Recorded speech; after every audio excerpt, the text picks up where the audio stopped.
जय माता दी। दुर्गा कवच केवल एक पाठ ही नहीं बल्कि एक अलौकिक सुरक्षा कवच है। ये शक्ति, विजय, भक्ति और आत्मविश्वास प्रदान करता है। नवरात्रि के दिनों में इसका पाठ विशेष फलदायी होता है और माँ दुर्गा की कृपा भी शीघ्र प्राप्त होती है। जो साधक नियमित रूप से श्रद्धा और भक्ति के साथ नियमित श्री दुर्गा कवच का पाठ पढ़ते अथवा सुनते हैं, उनके जीवन में कोई संकट टिक नहीं पाता और वे हर क्षेत्र में उन्नति करते हैं। अगर किसी व्यक्ति की कुंडली में शनि, राहु, केतु या अन्य ग्रहों का अशुभ प्रभाव हो तो दुर्गा कवच का नियमित पाठ करने से इन सभी दोषों का निवारण हो सकता है। ये विशेष रूप से मंगल दोष और कालसर्प योग को शांत करने के लिए भी प्रभावी माना जाता है। अगर कोई अपने परिवार और घर की सुरक्षा चाहता है तो उसे प्रतिदिन श्री दुर्गा कवच का पाठ करना चाहिए। ये न केवल घर की नकारात्मक ऊर्जा को समाप्त करता है बल्कि परिवार में प्रेम, समृद्धि और सुख शांति भी बनाए रखता है। आइए पूर्ण श्रद्धा और विश्वास के साथ श्री दुर्गा कवच का पाठ प्रारंभ करें और माँ की कृपा प्राप्त करें। सभी मिलकर प्रेम से बोलिए, सच्चे दरबार की जय, शेरोवाली माता की जय। इस पाठ से शरीर के सभी अंगों की रक्षा होती है।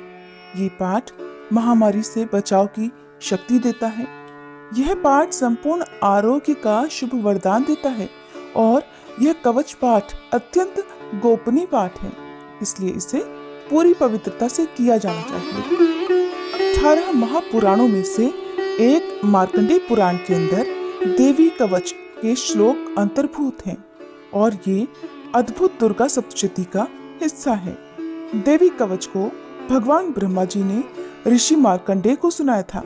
महर्षि मार्कंडेय श्री ब्रह्मा जी से बोले, हे पितामह, संसार में जो गुप्त हो और जो मनुष्यों की सब प्रकार से रक्षा करता हो और जो आपने किसी को भी आज तक बताया न हो, वह कवच मुझे बताइए।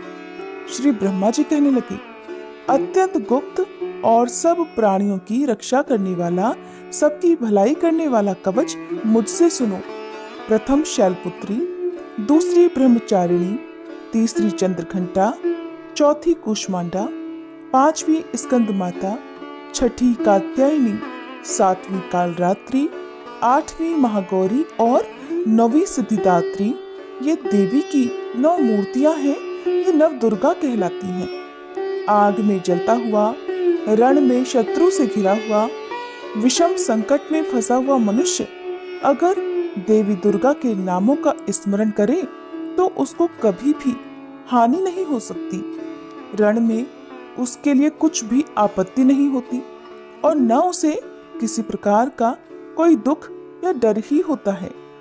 हे देवी, जिसने श्रद्धा पूर्वक तुम्हारा स्मरण किया है उसकी वृद्धि होती है और जो तुम्हारा चिंतन करते हैं उनकी तुम निसंदेह रक्षा करने वाली हो।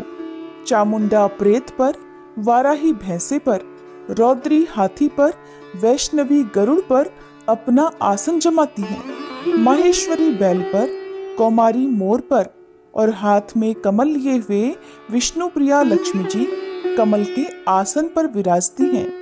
बैल पर बैठी हुई ईश्वरी देवी ने श्वेत रूप धारण कर रखा है और सब प्रकार के आभूषणों से विभूषित ब्राह्मी देवी हंस पर बैठती हैं और इस प्रकार ये सब देवियां सब प्रकार के योगों से युक्त और अनेक प्रकार के रत्न धारण किए हुए हैं।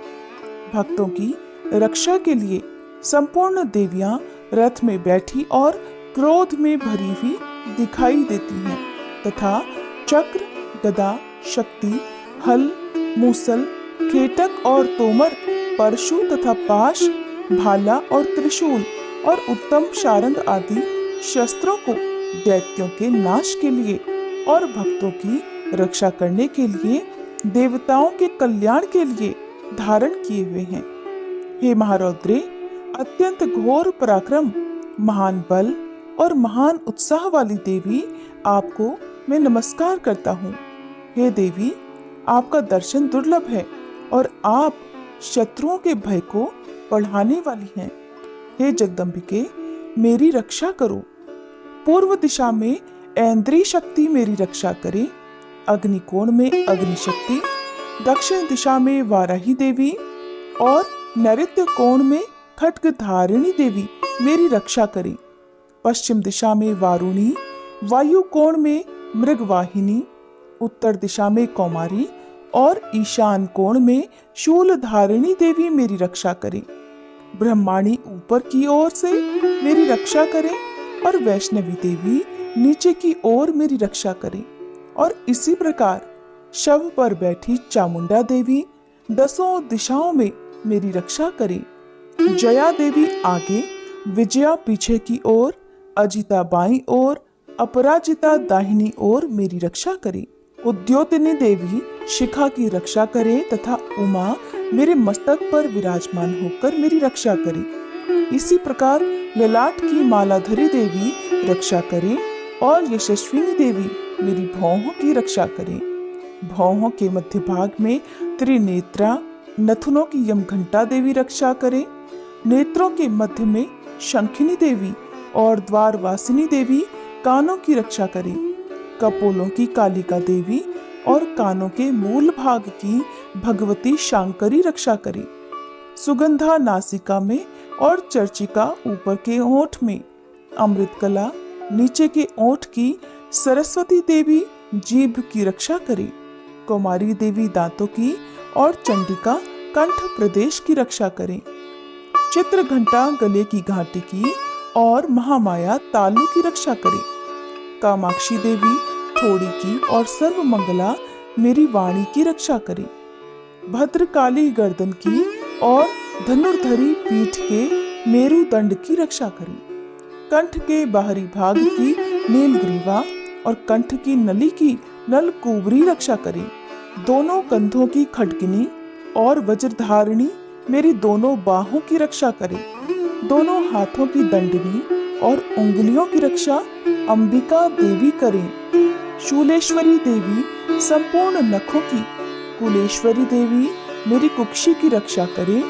महादेवी दोनों स्तनों की और शोक विनाशिनी देवी मेरे मन की रक्षा करे। ललिता देवी हृदय की और शूलधारिणी उदर की रक्षा करे।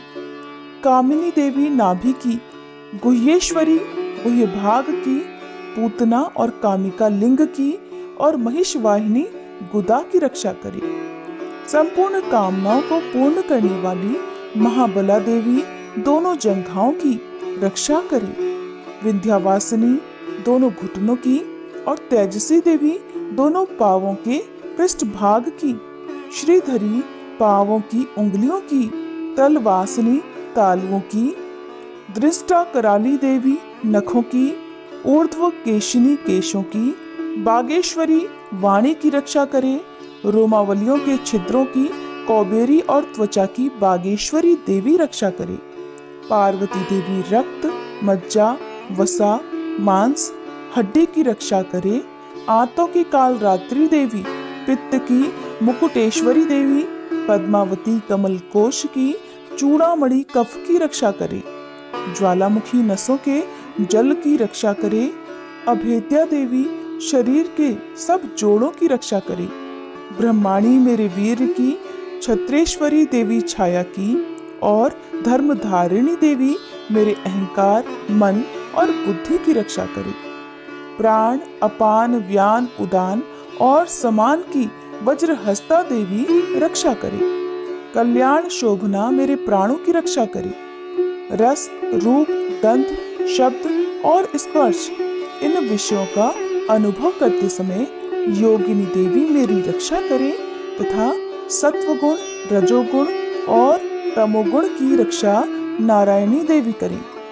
आयु की रक्षा वाराही देवी करे। वैष्णवी धर्म की तथा चक्रिणी देवी मेरे यश, कीर्ति, लक्ष्मी, धन और विद्या की रक्षा करे।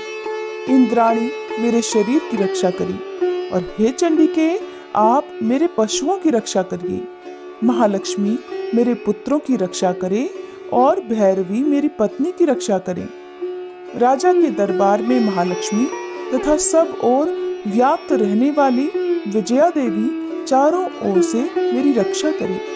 जो स्थान रक्षा से रहित हो और कवच में रह गया हो उसकी पापों का नाश करने वाली जयंती देवी रक्षा करे। अपना शुभ चाहने वाले मनुष्यों को बिना कवच के एक पल भी कहीं नहीं जाना चाहिए, क्योंकि कवच रखने वाला मनुष्य जहाँ जहाँ भी जाता है वहाँ वहाँ उसे अवश्य धन लाभ होता है और वह सफलता प्राप्त करता है। वह जिस अभीष्ट वस्तु की इच्छा करता है वह उसको इसी कवच के प्रभाव से अवश्य मिलती है और वह इसी संसार में महा ऐश्वर्य को प्राप्त होता है। कवचधारी मनुष्य निर्भय होता है और वह तीनों लोकों में माननीय होता है। देवी का यह कवच देवताओं के लिए भी अत्यंत दुर्लभ है। जो प्रतिदिन नियम पूर्वक तीनों संध्याओं के समय श्रद्धा के साथ इसका पाठ करता है उसे देव शक्ति प्राप्त होती है। वह तीनों लोकों को जीत सकता है और अकाल मृत्यु से रहित होकर 100 वर्षों तक जीवित रहता है। उसकी लूता, चर्म रोग, विस्फोटक आदि समस्त व्याधियां समूल नष्ट हो जाती हैं और स्थावर, जंगम तथा कृत्रिम विष दूर होकर उनका कोई असर नहीं होता और समस्त अभिचारक प्रयोग और इस तरह के जितने यंत्र मंत्र इत्यादि होते हैं इस कवच के हृदय में धारण करने पर नष्ट हो जाते हैं। इसके अलावा पृथ्वी पर विचरने वाले भूचर, लघुचर, जलचर प्राणी उपदेश मात्र से सिद्ध होने वाले निम्न कोटि के देवता, अपने जन्म से साथ प्रकट होने वाले देवता, कुल देवता, माला आदि डाकिनी, शाकिनी, अंतरिक्ष में विचरने वाली अत्यंत बलवती भयानक डाकिनियां, ग्रह, भूत, पिशाच, यक्ष, गंधर्व, राक्षस, ब्रह्म राक्षस, बेताल, कुष्मांड और भैरव आदि अनिष्ट कारक देवता भी उस मनुष्य को जिसने कि अपने हृदय में यह कवच धारण किया हुआ है देखते ही भाग जाते हैं। इस कवच के धारण करने से मन और तेज बढ़ता है। जो मनुष्य इस कवच का पाठ करके सप्तशती चंडी का पाठ करता है उसका यश जगत में विख्यात होता है और जब तक वन, पर्वत और कानन आदि इस भूमंडल पर हैं, तब तक यहाँ पुत्र पौत्र आदि संतान परंपरा बनी रहती है।